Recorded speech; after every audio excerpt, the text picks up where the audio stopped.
La idea es hacer una parte donde reflexionemos y hablemos sobre los debates que ha habido a lo largo de la historia entre el marxismo y la cuestión nacional, y en una segunda parte intentar aterrizar sobre un caso concreto que es la cuestión catalana en el Estado español y los acontecimientos que ha habido durante este curso. La idea no es hacer una panorámica exhaustiva de la situación en Cataluña. En el debate, si hay preguntas, podremos aclararlas, pero sí tratar de, partiendo del debate teórico, ver qué similitudes hay, qué lecciones podemos sacar sobre la práctica actual, ¿vale? Para no quedarnos simplemente en una nube teórica.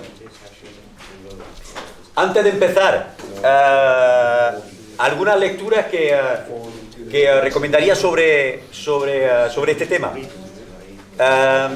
Está el libro de Los marxistas y la cuestión nacional, coordinado por Michael Lowy. Sobre todo lo interesante de este libro es que hay toda una serie de textos clásicos sobre diferentes debates relativos a la cuestión nacional, ¿vale? La situación en Irlanda, en Polonia, es decir, textos originales de Marx, por ejemplo, de Engels y demás, que son interesantes. Sirve también para este debate, evidentemente, el libro de Lenin, ¿no?, sobre el derecho de las naciones a la autodeterminación y el debate que tiene con Rosa Luxemburg. Y bueno, en la formación entraremos de lleno en ese debate. La revolución permanente de Trotsky y un cuaderno, no sé si los compañeros franceses tendrán todavía ese cuaderno o no, que sacaba la Cuarta Internacional sobre precisamente la revolución permanente de Michael Lowy, que también es bastante interesante. Luego hay un libro también de Jaime Pastor sobre el nacionalismo, el Estado español y la izquierda, interesante sobre todo por temas más históricos que sobre las conclusiones y las tareas para hoy, que ahí tenemos bastante divergencia. Ese está, de hecho, en la mesa ahí abajo de Izar, pues si queréis, baratito, y se puede comprar perfectamente. ¿Vale? Una vez dicho esto,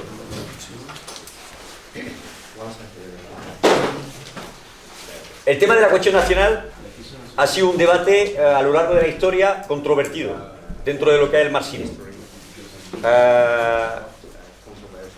Ha habido diferentes posiciones que luego iremos viendo, y a día de hoy vemos que sigue siendo un tema controvertido dentro de la izquierda en su conjunto, dentro de las organizaciones del movimiento obrero tradicionales e incluso dentro de la izquierda revolucionaria.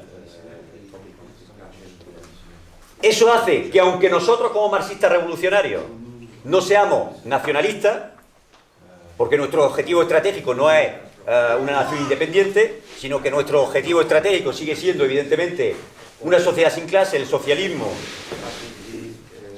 y acabar con todo tipo de opresión. Aunque ese sea nuestro objetivo estratégico, debemos responder como marxistas revolucionarios a la problemática de la cuestión nacional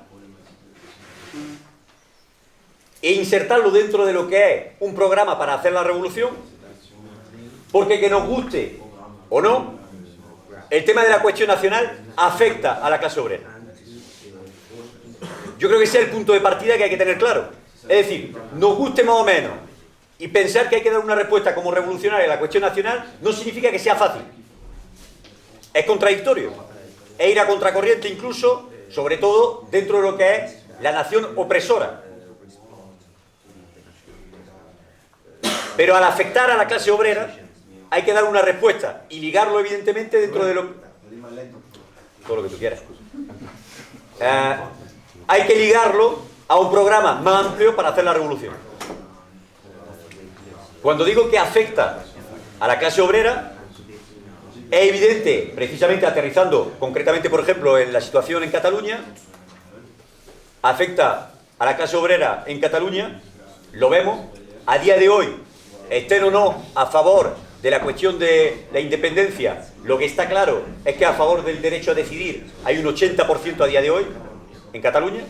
Por lo tanto, es una cuestión transversal dentro de lo que es el debate de la clase obrera, pero también luego en el resto del Estado español, es decir, la nación opresora, donde la clase obrera mayoritariamente es nacionalista española y por lo tanto es reaccionaria y opresora con respecto a la clase obrera catalana. para bien o para mal, afecta y por lo tanto hay que dar respuesta. Y además porque es muy importante, en función de cómo se resuelva la problemática de la cuestión nacional, estaremos en mejor posición o en peor posición para los intereses de la clase obrera. Y eso otra vez en la situación del Estado español lo vemos. Luego podremos debatir sobre quién dirige el proceso de la lucha, de la cuestión nacional y demás. Todo eso son problemáticas a las que evidentemente hay un debate. Pero a día de hoy, el hecho de que haya una represión masiva a la lucha por la emancipación nacional en Cataluña refuerza el régimen del 78 en el Estado español y refuerza al nacionalismo español y por lo tanto también a la burguesía española. Por lo tanto, afecta a los intereses en función de cómo se resuelva. De nosotros depende también, de los marxistas revolucionarios, pensar en cómo se puede ir resolviendo, si favorablemente o no para la clase obrera. Por tanto, los marxistas revolucionarios no podemos mirar hacia otro lado. Eso no significa que tengamos ya una idea preconcebida y predeterminada sobre la cuestión nacional. Evidentemente defendemos de manera muy clara el derecho de autodeterminación. Pero fijaros, para nosotros la cuestión de la lucha nacional o del nacionalismo en abstracto, conceptos como patria, no es lo mismo durante la Primera Guerra Mundial, al inicio, antes de la Primera Guerra Mundial, cuando se llamaba al patriotismo y a obreros de todos los países mataron entre ustedes mismos, que un discurso de Fidel Castro, patria o muerte, luchando contra el imperialismo yanqui. Los dos términos ahí de patria no tienen nada que ver. Por lo tanto, no tenemos una idea preconcebida de, como nosotros somos internacionalistas, nacionalismo cero, el independentismo cero. Hay que ver concretamente qué tipo de relación tiene con la lucha de clases.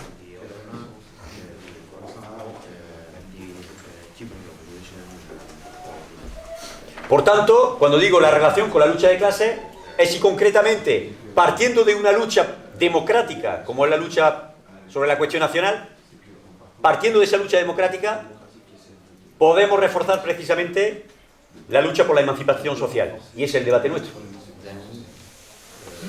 O lo que es lo mismo, pensar concretamente si podemos apoyarnos sobre esa lucha para precisamente llegar al socialismo. Pensar a día de hoy, por ejemplo, que la revolución rusa habría sido posible sin que los bolcheviques integraran dentro de su programa el tema de la cuestión nacional, es una locura. Es decir, en Rusia, 150 millones de personas, el 43% eran rusos y el 57% eran otras nacionalidades, ucranianos, polacos y demás. Si tú en ese momento no eres capaz de integrar dentro de tu programa revolucionario la cuestión nacional, no puedes hacer la revolución. Vale, una vez dicho esto, lo primero antes de entrar en los debates de diferentes teóricos marxistas, la cuestión de dónde vienen los estados nacionales. No siempre existieron los estados nacionales, son realmente el producto del capitalismo y los creó la burguesía porque necesitaba un mercado nacional que rompiera pues las restricciones locales, los diferentes sistemas de monedas, etc, etc. Eso en Europa occidental empieza con la Revolución Francesa en 1789 y se desarrolla durante todo el siglo XIX. Para que os hagáis una idea, Robert Hell Bronner, un economista americano del siglo XX, decía y describía un día... Sí, yo no sabía ni quién era, quiero decir que... Robert Hell Bronner, un economista americano del siglo XX, describía un día en la vida de un comerciante alemán en 1550. Decía, Andreas Riel, un comerciante barbudo y con abrigo de pieles, regresaba a su casa en Baden. Escribía a su esposa y le decía que había visitado 30 mercados y estaba preocupado. Incluso le preocupaban aún más las molestias de la época. Cuando viaja se tiene que detener cada 10 millas, aproximadamente. para pagar, perdón, los peajes habituales. Entre dos ciudades he tenido que pagar 31 impuestos. Y aquí no acaba todo. Cada comunidad que él visitaba tenía su propia moneda, sus propias leyes y reglas, su propia ley y orden. Solo en el área circundante a Baden existían 112 medidas de longitud diferentes, 92 medidas de superficie de cereales, etcétera, etcétera. ¿Vale? Eso significa que hay una necesidad por parte de la burguesía de unificar todo eso. Esos estados nacionales van a ser fruto precisamente de las revoluciones democráticas burguesas, cuyo objetivo era acabar con el feudalismo y sus instituciones, en busca de lo que es la unificación económica, política y cultural, y por tanto también lingüística. Esas revoluciones burguesas desarrollan las fuerzas productivas. Eso aumenta y el nacimiento de la clase obrera, y por lo tanto ese era un elemento necesario, y es un elemento necesario para la revolución socialista. De ahí que se ha visto la creación de esos estados nacionales como algo progresista, más allá de por las conquistas democráticas, evidentemente acabar con el feudalismo y demás, por la cuestión precisamente de la fuerza productiva, nacimiento de la clase obrera y por lo tanto posibilidad de revolución socialista. Por eso Marx y Engels son reticentes con la cuestión de las luchas nacionales, de lo que ellos llamaban las naciones sin historia. ¿Vale? Es decir, aquellas nacionalidades que se encuentran dentro de los estados, aquellas nacionalidades oprimidas, ¿vale? Minoritarias. Eran contrarios por eso. De hecho, lo vemos como en el propio manifiesto comunista hay muchos planteamientos también ambiguos con respecto a esa cuestión, ¿no? Por ejemplo, el texto del manifiesto, ¿no? Afirmaba, evidentemente los obreros no tienen patria, no se les puede arrebatar lo que no tienen, pero también a continuación decía, puesto que el proletariado debe en primer lugar conquistar el poder político, elevarse a la condición de clase nacional, construirse nación, todavía es nacional, aunque de ninguna manera en sentido burgués. Para Marx y Engels, la cuestión nacional y el planteamiento que ellos hacen, de primera reticente, cambia con respecto a la situación y el caso de Polonia y de Irlanda.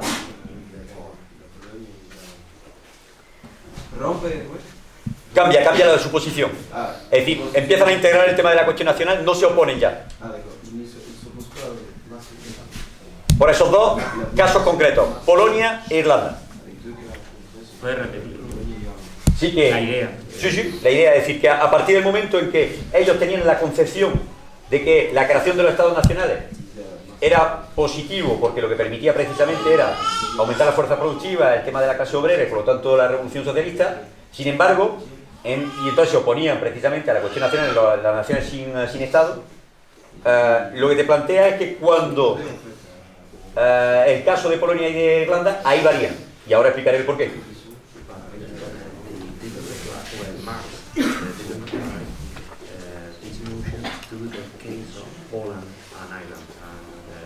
¿Vale? Polonia, durante el siglo XVIII y hasta el siglo XIX, luchó por su independencia. Estaba ocupada y dividida en tres: Prusia, Rusia y Austria. En enero de 1863 hay una rebelión heroica de los polacos. Incluso después se hacía el símil del Vietnam de aquella época, ¿no? Imaginaros, esa rebelión heroica de los polacos en 1863 incluso conllevó la creación realmente de la primera internacional, porque fue fruto de una iniciativa internacional en apoyo precisamente al movimiento revolucionario polaco. Marx y Engels apoyaron el derecho a autodeterminación y su lucha por la independencia. ¿Pero por qué cambia en torno a ese debate? Porque relacionaban la cuestión de la lucha por la independencia a la necesidad de debilitar y de contrarrestar la influencia de la Rusia zarista.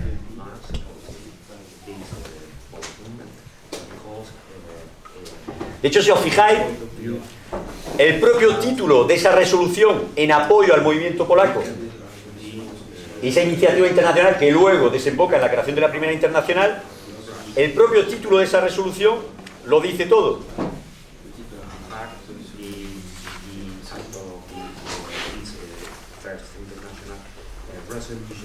Si lo encuentro, claro.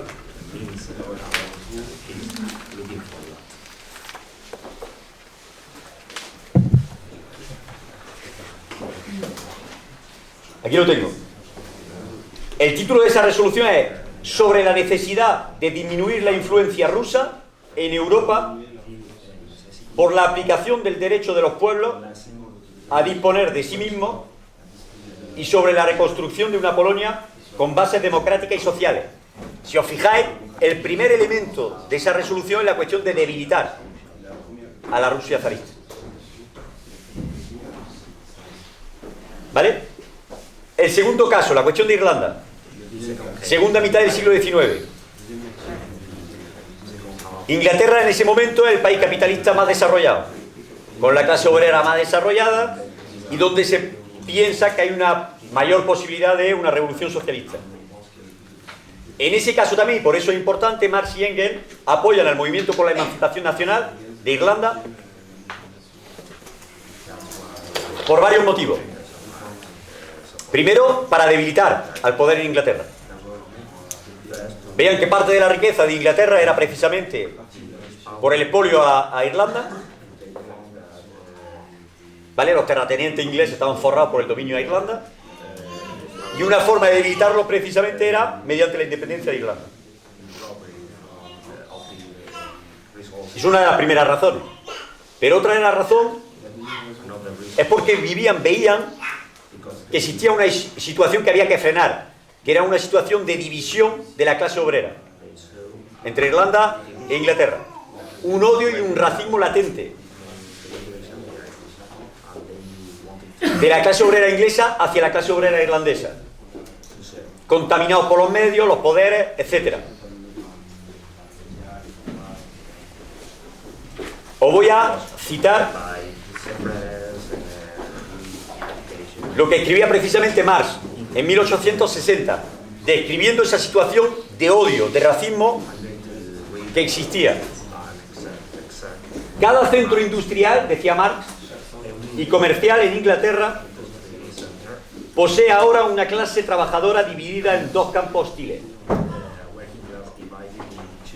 los proletarios ingleses y los proletarios irlandeses. El vulgar obrero inglés odia al obrero irlandés como un competidor que reduce su nivel de vida. En relación con los trabajadores irlandeses, se siente miembro de la nación dominante y así se convierte él mismo en una herramienta de los aristócratas y los capitalistas de su país contra Irlanda, fortaleciendo de este modo su dominación sobre sí mismo.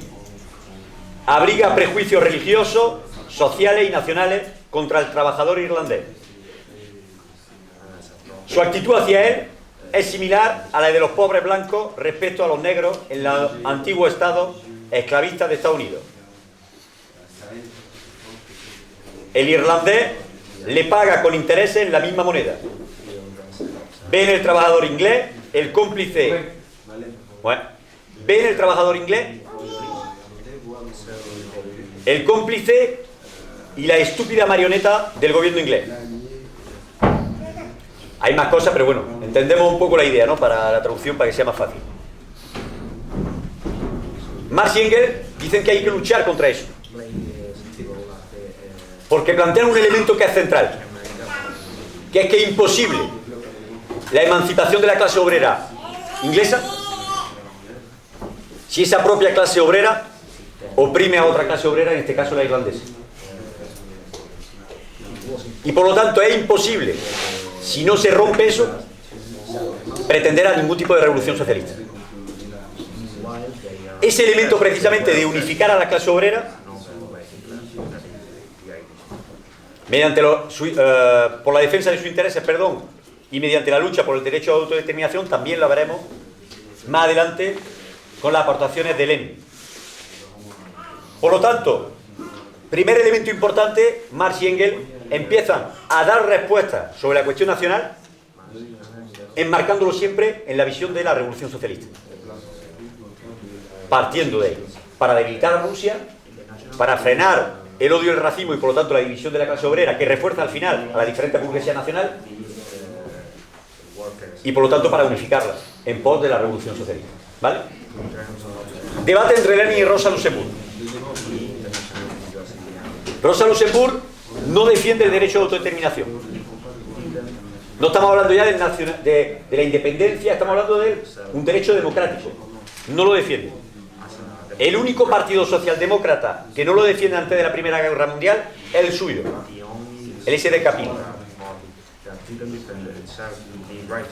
En parte una respuesta y una posición que es justa.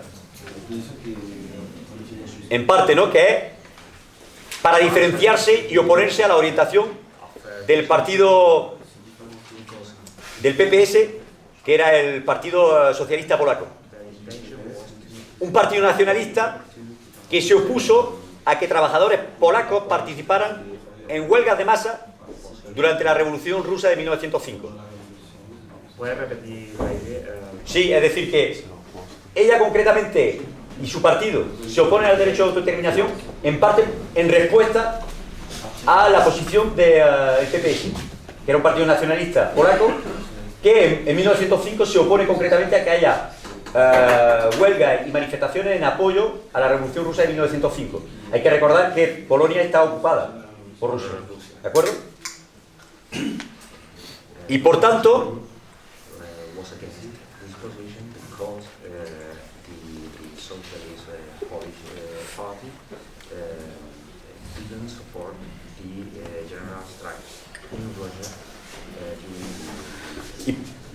para ello, la lucha por la emancipación social era una desviación casi de la lucha por la emancipación nacional. ¿Vale? Para los alemanes. Para Rosa. Es decir, que realmente llevar a cabo la lucha por la emancipación nacional es una desviación de la lucha por la emancipación social. Entonces, oponerse evidentemente a la orientación de ese partido nacionalista polaco era justo. Es decir, evidentemente que por mucha opresión que haya, tú tienes que hacer y demostrar una solidaridad de clase pues, con la Revolución de 1905. Pero el problema de Rosa es que acaba posicionándose al extremo. Para ella ya la lucha por la independencia es una empresa reaccionaria. De hecho dice Rosa Luxemburg, el retorno a un objetivo que consiste en dividir todo el Estado existente en unidades nacionales y limitar sus relaciones en de pequeños Estados nacionales es una empresa reaccionaria y sin esperanza alguna. Ahí el debate precisamente que tiene con Lenin es que el análisis que hace Rosa Luxemburg es un análisis demasiado mecanicista. Dice, la cuestión de la lucha por la cuestión nacional, el derecho a autodeterminación, es malo porque divide a la clase obrera y además también es malo porque a quien beneficia es a la burguesía nacional. Pero se olvida de que también hay una burguesía nacional del país opresor y que tú puedes concretamente apoyarte en una lucha por unos derechos democráticos y por la emancipación nacional desde una perspectiva de independencia de clase. Ese aspecto dialéctico de entender que puedes tener una orientación de independencia de clase, que puedes apoyarte en la lucha por la emancipación nacional para reforzar la lucha de clase por la revolución social, ese aspecto dialéctico Rosa Luxemburgo no lo ve. Y es el que va a introducir Lenin.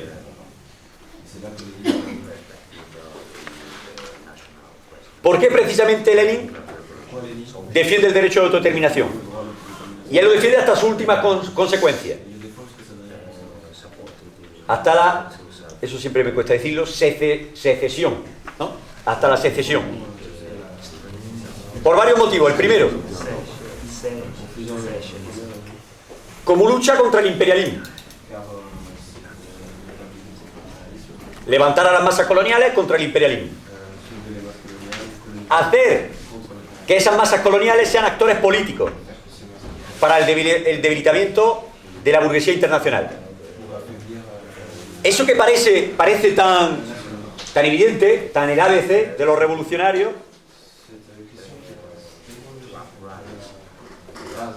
era totalmente diferente a los debates que había en la Segunda Internacional. ¿Puedes decir cuáles eran los dos puntos? Uno es levantar las masas contra... Ese es el primero. Vale. Por ahora estoy en él. Sí. Lo único que digo es que eso que parece como el ABC, sin embargo, en los debates de la Segunda Internacional era totalmente contradictorio. Y ahora voy a explicarlo. Es decir, que eso de hacer actores a la clase obrera de los países coloniales para la revolución y para luchar contra el imperialismo y la burguesía imperialista no era tan evidente dentro de los debates de la Segunda Internacional. Os voy a leer diferentes intervenciones de socialistas, uno holandés y otro alemán, durante los debates precisamente y congresos de la Segunda Internacional. Uno, un socialista holandés, Van Kool, decía: las nuevas necesidades que se nos plantearán después de la victoria de la clase obrera y su emancipación económica será la posesión de las colonias necesarias. Retomando un poco por donde iba, Lenin, ¿por qué defiende el derecho a autodeterminación hasta su última consecuencia, incluso la secesión? Primer punto, como lucha contra el imperialismo, levantar a las masas coloniales contra el imperialismo, y él parte de que las masas coloniales son actores políticos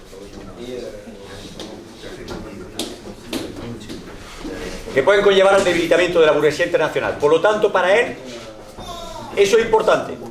Yo digo que eso que parece el ABC para cualquier revolucionario a día de hoy, sin embargo, en la Segunda Internacional no es así.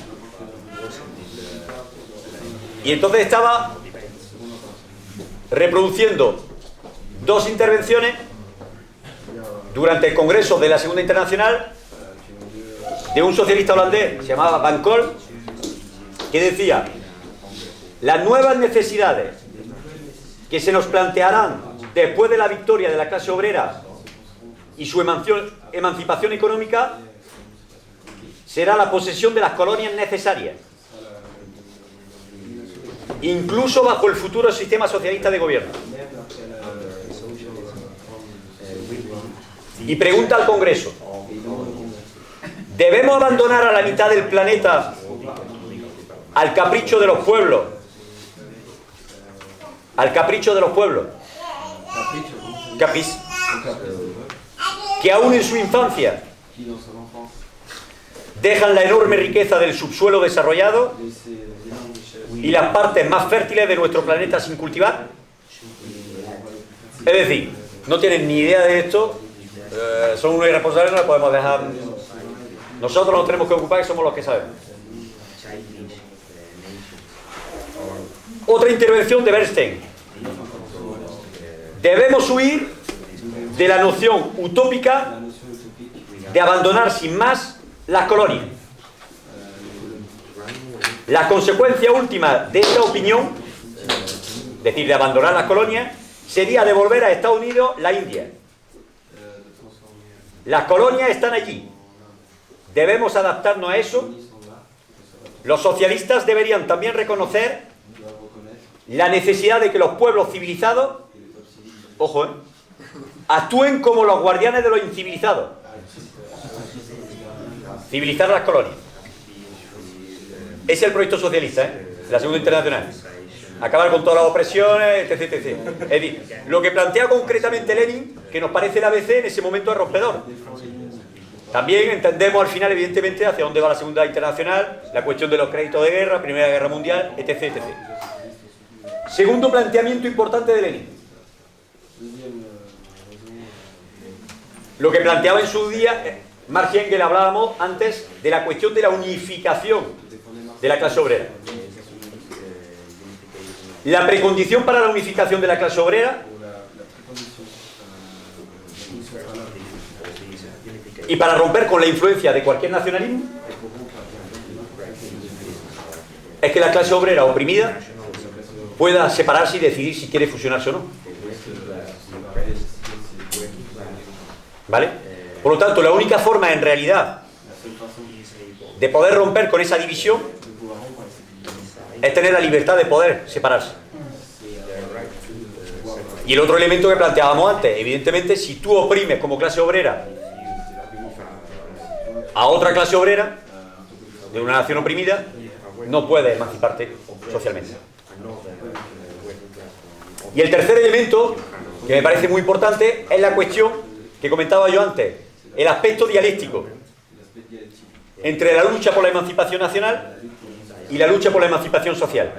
Es decir, entender, y eso Lenin lo hace, las potencialidades que tiene la lucha nacional precisamente para la revolución social. Y entonces ahí se opone totalmente a la cuestión de que la lucha nacional tiene que ser necesariamente una desviación de la lucha por la emancipación social. Se opone totalmente a eso. Y dice Lenin: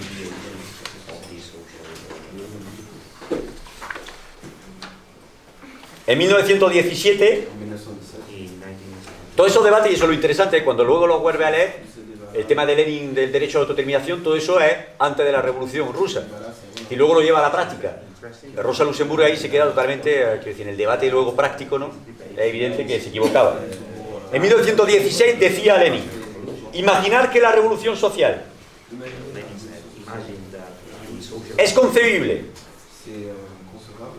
sin revueltas de pequeñas naciones en las colonias y en Europa, sin explosiones de secciones de la pequeña burguesía con todos sus prejuicios, sin un movimiento de las masas proletarias y semiproletarias, políticamente no conscientes contra la opresión de los terratenientes, la Iglesia y la monarquía, contra la opresión nacional, etc. Imaginar todo esto es rechazar la revolución social.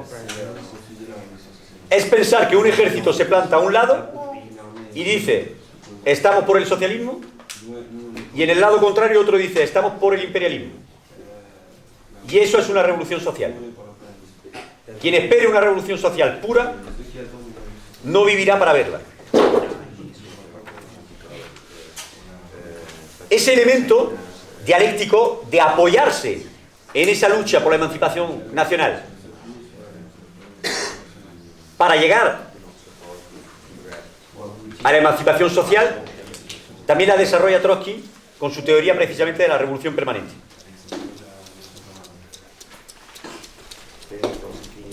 Para él, la lucha por las cuestiones democráticas puede conllevar a la lucha por la revolución social siempre y cuando esté dirigida por la clase obrera. A partir del momento en que pone en movimiento a la clase obrera, existen marcos de autoorganización, necesariamente se abren potencialidades y posibilidades. Para él, y basándose en la ley de desarrollo desigual y combinado, no había que pasar primero por una revolución burguesa para después empezar una revolución socialista, sino que todo eso se puede combinar. Eso es diferente a la cuestión del etapismo que defendió Stalin, evidentemente, y que conllevaba luego a una política de colaboración de clase. La cuestión de Trotsky, diferente al etapismo de Stalin, que esa política del etapismo lo que conllevaba era una política de colaboración de clase. Es decir, primero la revolución burguesa, hola, todos mis colegas son los burgueses, y después, cuando eso, tendré una correlación de fuerzas de lujo y poder hacer la revolución. ¿Qué es la ley de desarrollo desigual y combinado? Trotsky partía de la idea de que en un capitalismo internacional, y debido a que otros países ya habían pasado por revoluciones burguesas, y por lo tanto un aumento de las fuerzas productivas, existía en Rusia una convivencia entre el atraso campesino y la industria. Existía en Rusia una convivencia. Comment on dit convivencia? Hein? Ouais, partage, c'est-à-dire que. Je sais pas. Una convivencia. T'as pas synonyme en... Coexiste, ouais, tu l'as dit là. Tout à fait. Entre el atraso campesino y la industria moderna.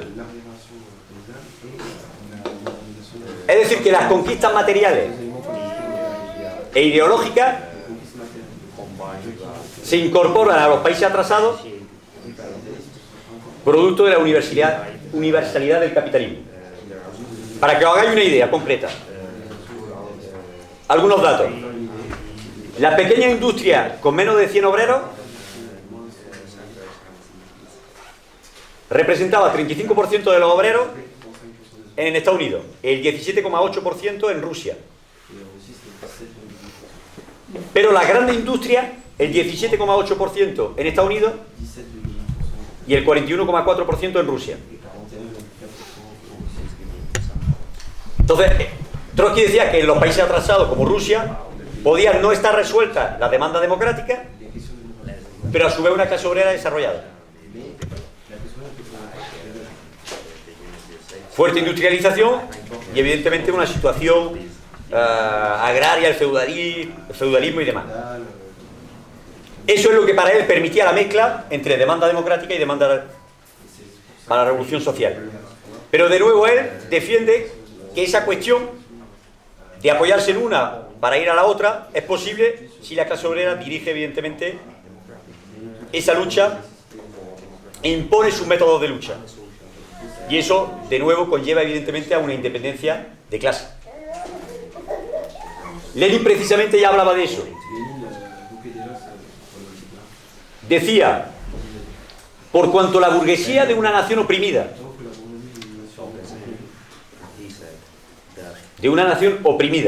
lucha contra la opresora,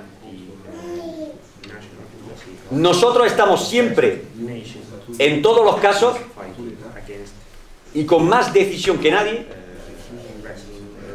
a favor, ya que somos los enemigos más intrépidos y consecuentes de la opresión. Por cuanto la burguesía de la nación oprimida está a favor de su nacionalismo burgués,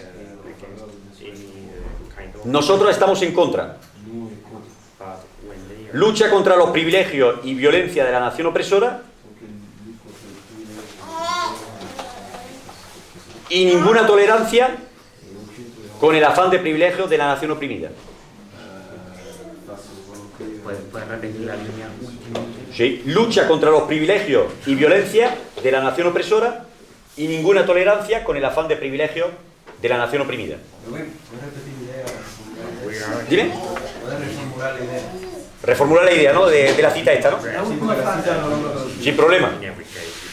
Estaba hablando de la cuestión de la independencia de clase, es decir, que Lenin lo que venía a decir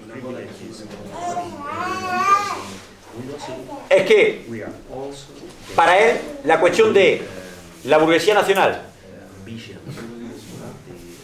de la nación oprimida no es lo mismo que la burguesía nacional de la nación opresora.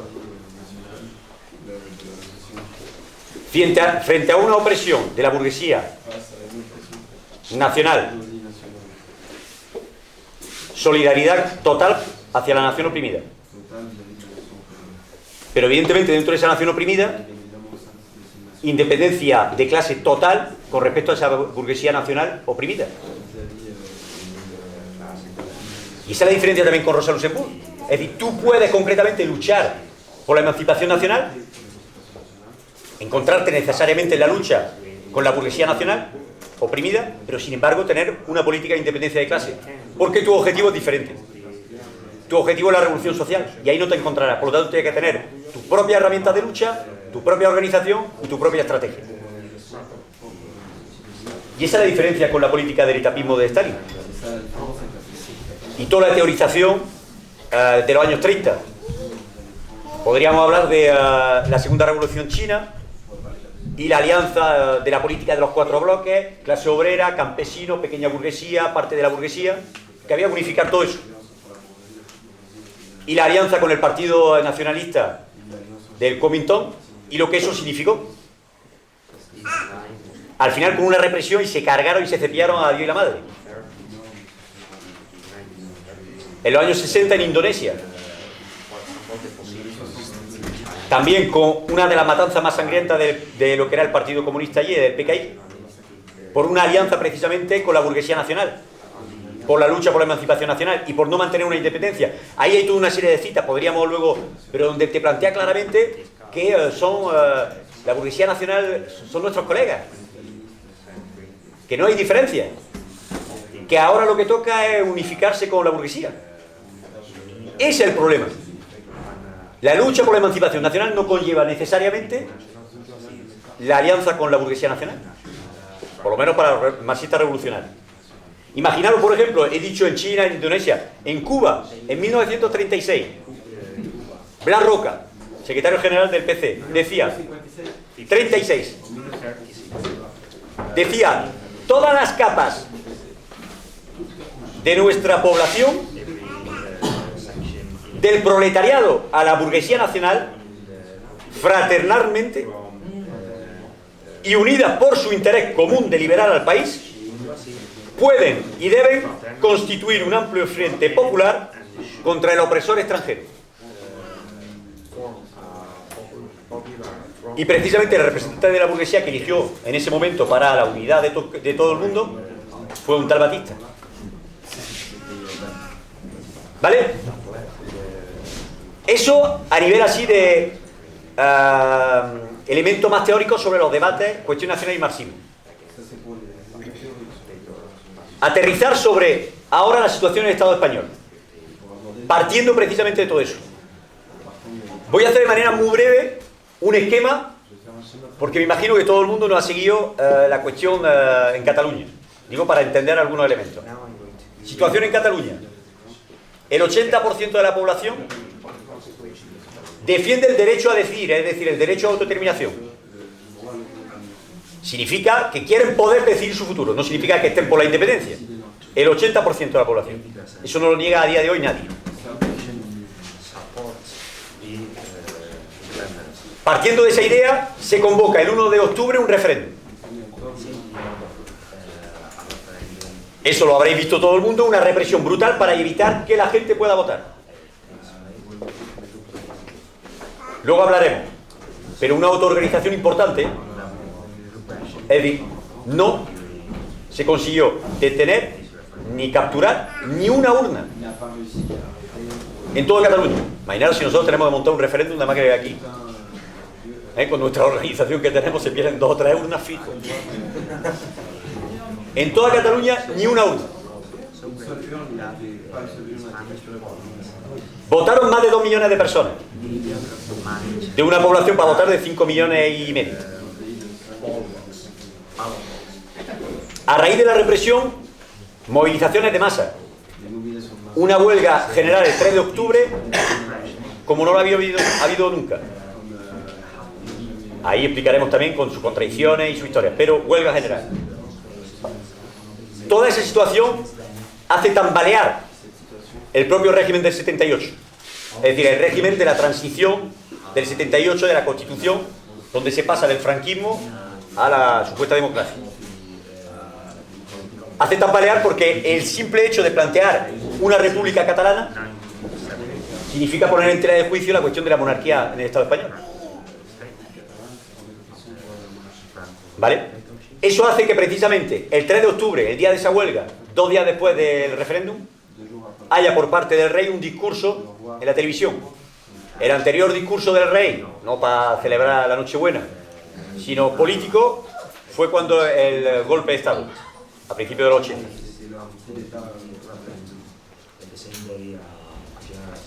Evidentemente, pues, para defender la unidad de España y demás.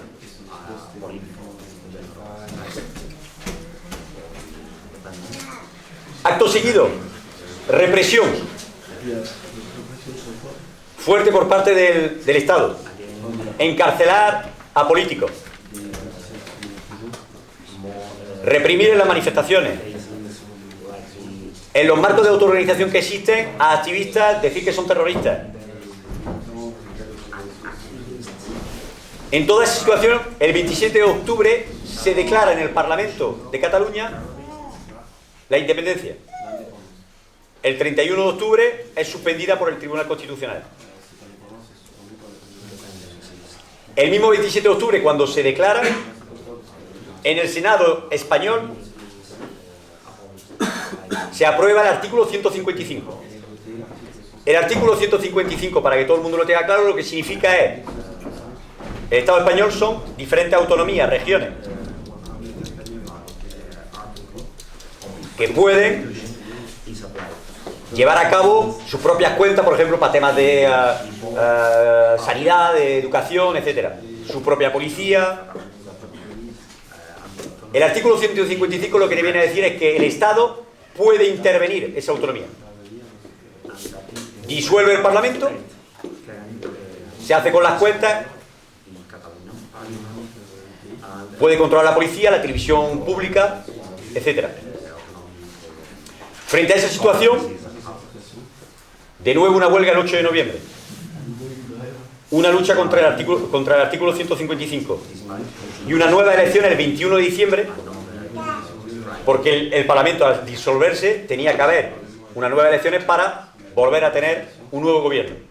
Y en esas nuevas elecciones, lo que son los partidos nacionalistas vuelven a ser mayoritarios en escaños.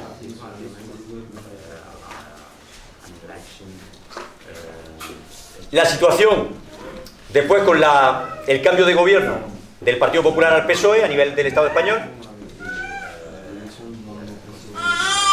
hace que el artículo ese del 155 se anule y empiece a haber al menos reuniones entre el gobierno nacionalista de Cataluña y el Estado español, sin reconocer evidentemente la cuestión del derecho a autodeterminación. Una vez dicho eso, lecciones que podemos sacar precisamente de todos los debates históricos con respecto a la cuestión nacional en el Estado español y Cataluña. Primera lección: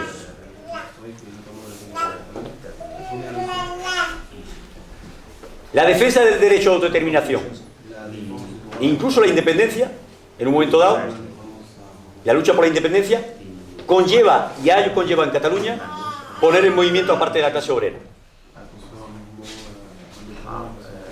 A poner en movimiento. Ha conllevado poner en movimiento a parte de la clase obrera. Por mucho que el proceso de lucha por la emancipación nacional haya estado dirigido por parte de la burguesía catalana, parte de la clase obrera se ha puesto en movimiento. Decía Chris Arman, el nacionalismo de los trabajadores y trabajadoras pertenecientes a una nación opresora, nacionalismo español, les une a sus gobernantes y solo les hace daño a sí mismos. Mientras que el nacionalismo de una nación oprimida, Cataluña, puede llevar a luchar contra esos gobernantes. Y eso es real. A partir del momento en que pone un movimiento a la clase obrera, o aparte, que tienes métodos propios de lucha, marco de autoorganización, huelgas generales, hay potencialidades. No significa que es la panacea, pero la hay. Los marxistas revolucionarios tenemos que apoyarnos en eso. Decir, y luego lo veremos, como dice parte de la izquierda revolucionaria, y evidentemente la izquierda reformista, es decir, las organizaciones del movimiento obrero en el Estado español, que la cuestión del tema catalán, de la cuestión nacional, lo que hace es dividir a la clase obrera, es reaccionario, lo dirige la burguesía catalana, es negar que hay parte de la clase obrera que se pone en movimiento, de las potencialidades que hay, y sobre todo es plantear en definitiva que si tú ahí te opones o no te solidarizas, es negar que estás reforzando, por ende, a la burguesía del Estado español. ¿Vale? Entonces, esas potencialidades de las que hablaba Lenin, de que la lucha por la emancipación nacional, cuestiones democráticas, puede permitir precisamente la lucha por la emancipación social, eso lo hemos visto. Es decir, cuestiones como que la gente de manera amplia se da cuenta de la represión del Estado, del papel que juega la policía, del papel de la justicia, encarcelando a políticos, a activistas, el papel de la monarquía. Todo eso da posibilidades para dar saltos para adelante. La cuestión de que haya habido marcos de autoorganización, lo que hablaba antes, para no pillar ni una urna, a mí que no me cuente que eso lo hacen los burgueses nada más. La clase obrera, si ha tenido, o parte de la clase obrera, se ha tenido que organizar. Esos son los CDR, los comités de defensa del referéndum, que luego se convierten en comité de defensa por la República. La cuestión que planteábamos,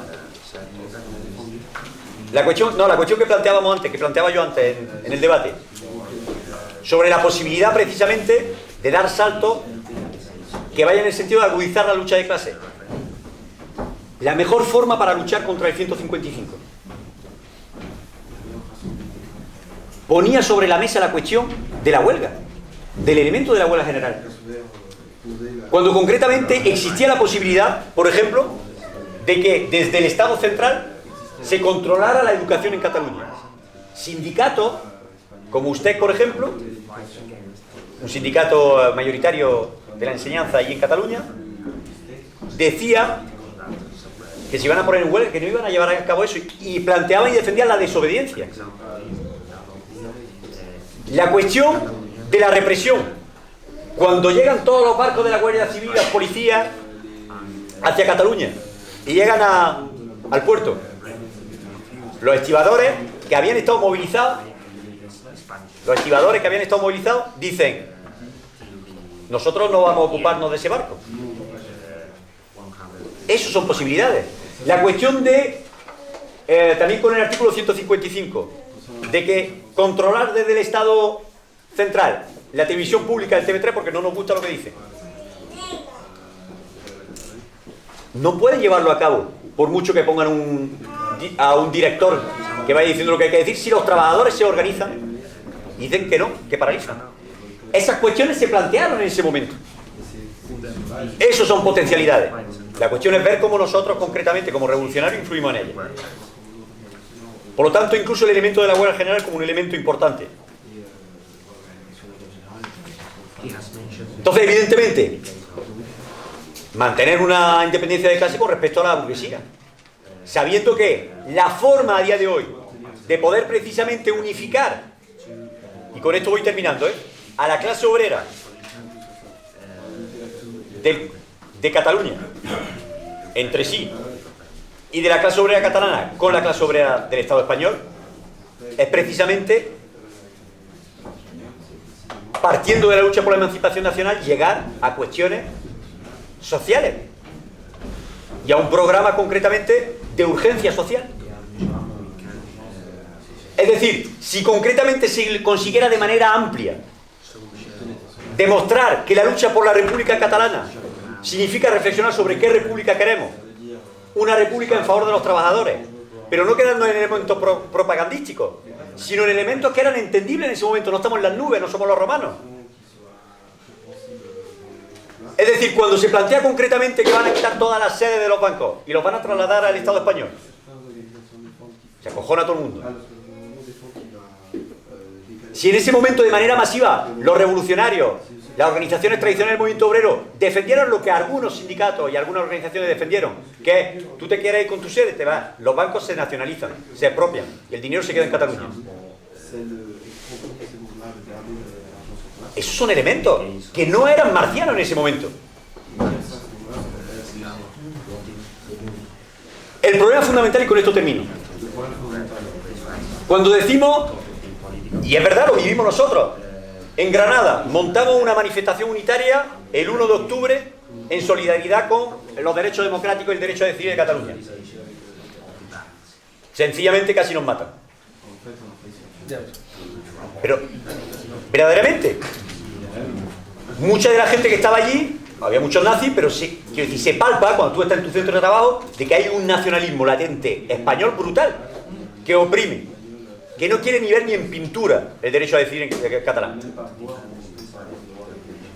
Pero y en eso se apoyan las organizaciones tradicionales del movimiento obrero para decir que la cuestión nacional es mala. Pero tienen una responsabilidad las organizaciones tradicionales del movimiento obrero en eso. Parece que es que sale del cielo. Cuando decimos que hay que reconstruir la conciencia de clase, aquí concretamente hay que frenar lo que es el odio. Y el problema fundamental es que el papel de las organizaciones tradicionales del movimiento obrero son unas orientaciones lamentables en ese aspecto. Y detallo rápidamente. Podemos, Izquierda Unida, los compañeros anticapitalistas dentro de Podemos, todos han defendido una orientación que es la orientación del diálogo. Todo el mundo estaban de acuerdo de, hostia, la represión estamos en contra. El 1 de octubre a favor de que puedan votar. Bueno, Izquierda Unida no. Garzón decía que el 1 de octubre eso era ilegal, que no se podía votar. Pero vamos, Garzón, para que nos hagamos una idea, incluso sobre la cuestión ahora de los presos políticos, dice que no son presos políticos, que son políticos presos. Es lamentable hasta donde se llega, ¿eh? Incluso ha tenido unas declaraciones diciendo que había que apoyar también a los guardias civiles y a la policía que estaban dando de palo en Cataluña demasiado. Eso es verídico, ¿eh? Pero bueno, defienden el diálogo. ¿El diálogo qué significa? Que el derecho a autodeterminación efectivo, es decir, el poder llevar a cabo un referéndum va a ser un referéndum pactado entre el Estado español. Eso significa un cambio de la Constitución española y eso significa los 2/3 del Parlamento. Sí, ellos defienden un referéndum pactado. Eso significa una reforma de la Constitución española y para poder reformar la Constitución española 2/3 en el Parlamento. Es decir, cuando Pablo Iglesias o Teresa Rodríguez salen y dicen nosotros estamos a favor de una reforma, de un referéndum pactado, significa concretamente que el Partido Popular, Ciudadanos y el PSOE mañana desaparecen del Parlamento. ¿Son tontos? No. ¿Saben que eso no puede ser? Sí. ¿Saben que eso no puede pasar? ¿Que no puede ser? Sí. El problema fundamental es que piensan simplemente en cuestiones y en términos electorales. Pero la realidad es que no asumen que a día de hoy, para defender el derecho a autodeterminación hasta su última consecuencia en Cataluña, significa imponerlo mediante la movilización de la clase obrera en Cataluña con la solidaridad en el conjunto del Estado. Y eso significa que hay que defenderlo. Pero imaginaros, las huelgas generales que os hablaba antes, incluso esas huelgas generales, la del 8 de noviembre concretamente, la de no fueron ni apoyadas, ni por Podemos, ni por Izquierda Unida.